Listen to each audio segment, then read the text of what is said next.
Hello మామ, ఈరోజు topic వచ్చి the story behind of Taj Mahal. తెలుసుకునే ముందు లైక్ షేర్ సబ్స్క్రైబ్ చేయండి బ్రో. సరే, ఇక టాపిక్లోకి వెళ్తే అది 1607 పరిశీలన కొత్త సంవత్సరాది నవరోజు వేడుక జరుగుతోంది. నూతన సంవత్సరం సందర్భంగా మీనా బజార్ను అందంగా అలంకరించారు. పేద ప్రజలకు సాయం చేయాలనే ఉద్దేశంతో ప్యాలెస్లో ఉండే మహిళలు నగలు, సుగంధ ద్రవ్యాలు, ఇతర వస్తువులను అమ్ముతున్నారు. దీని ద్వారా వచ్చే ఆదాయం పేద ప్రజల కోసం వినియోగిస్తారు.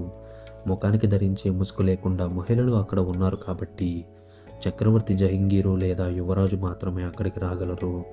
యువరాజు కురుమ్ అక్కడికి వచ్చారు.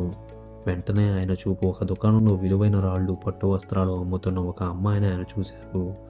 ఆమె తన నాజుకైన చేతులతో ఒక అందమైన వస్త్రాన్ని మడతబెడుతుంది. ఒక్క క్షణంలో వారిద్దరి కళ్ళు కలుసుకున్నాయి. కురుమ్ గుండె వేగంగా కొట్టుకుంది. ఆమె ముద్దు వినడం కోసమే ఈ రాయి ఖరీదు ఎంత అని అడిగారు యువరాజు కురుమ్. ఆ రాయిని చేతిలోకి తీసుకున్న ఆమె, జనాబ్, ఇది చాలా విలువైన వజ్రం. దీని తలుపు చూస్తే మీకు అర్థం కావట్లేదా? దీని విలువ 10,000 రూపాయలు అనింది. వెంటనే యువరాజు కురుమ్ దాని ధర చెల్లించేందుకు సిద్ధమవడంతో ఆ అమ్మాయి ఆశ్చర్యపోయింది. దీనిపై మీ చేయి పడింది, ఇంకా దీనికి విలువ కట్టలేం అని వ్యాఖ్యానిస్తూ ఉండగానే ఆ అమ్మాయి సిగ్గుతో చూపు తిప్పుకుంది.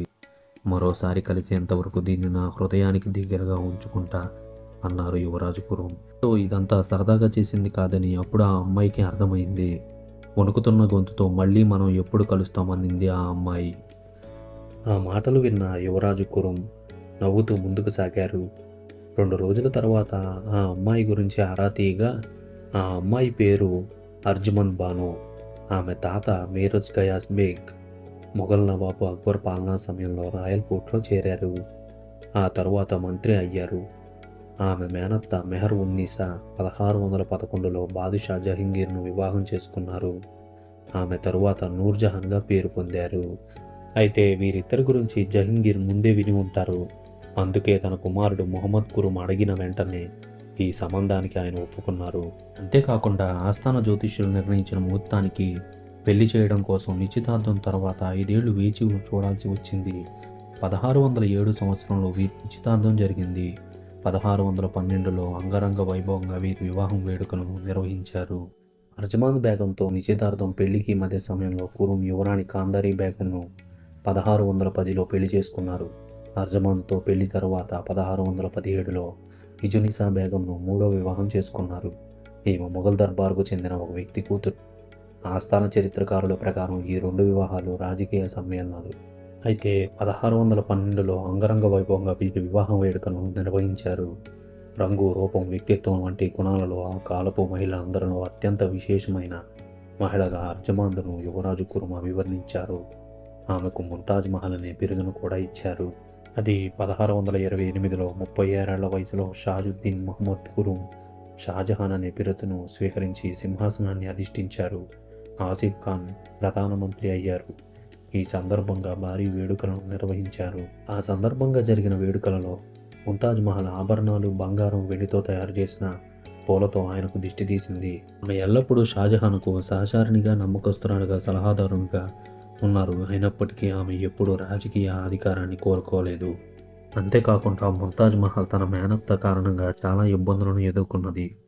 అయినప్పటికీ తన సవతి తల్లికి ఎలాంటి లోటు రానివ్వకుండా చూసుకోవాలని షాజహాన్కు ఆమె సలహా ఇచ్చింది. అంతేకాకుండా 19 ఏళ్ల వివాహ బంధంలో వారికి 14 మంది సంతానం కలిగారు. వారిలో 8 మంది కుమారులు, 6 కుమార్తెలు. ఇందులో 7 పురిటిలోనే మరణించారు. గర్భవతిగా ఉన్నప్పుడు కూడా ముంతాజ్ మహల్ తరచుగా షాజహాన్కు సైనిక ప్రచార కార్యక్రమాలలో తోడుగా ఉండేవారు. అయితే 14వ బిడ్డను ప్రసవించే సమయంలో దాదాపు 30 గంటల పాటు పురిటి నొప్పులు భరించిన తరువాత అధిక రక్తస్రావం కారణంగా ముంతాజ్ మహల్ మరణించారు.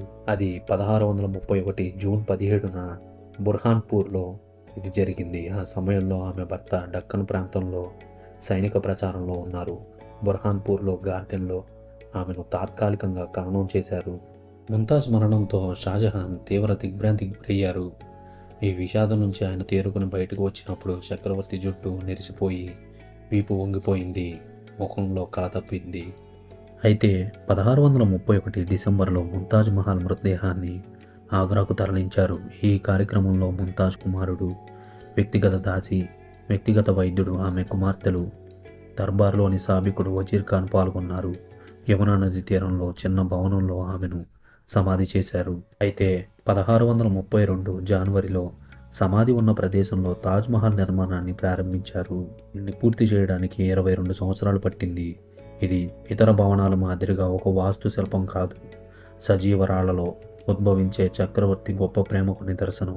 అయితే తాజ్‌మహల్ పనులలో బిజీగా ఉన్న సమయంలో ఆయన కుమారుడు ఔరంగజేబు తన ముగ్గురు సోదరులను చంపి 1658లో అధికారాన్ని హస్తగతం చేసుకున్నారు. 1666లో షాజహాన్ మరణించేంత వరకు ఆగ్రాలోని ఒక కోటలో బంధించారు.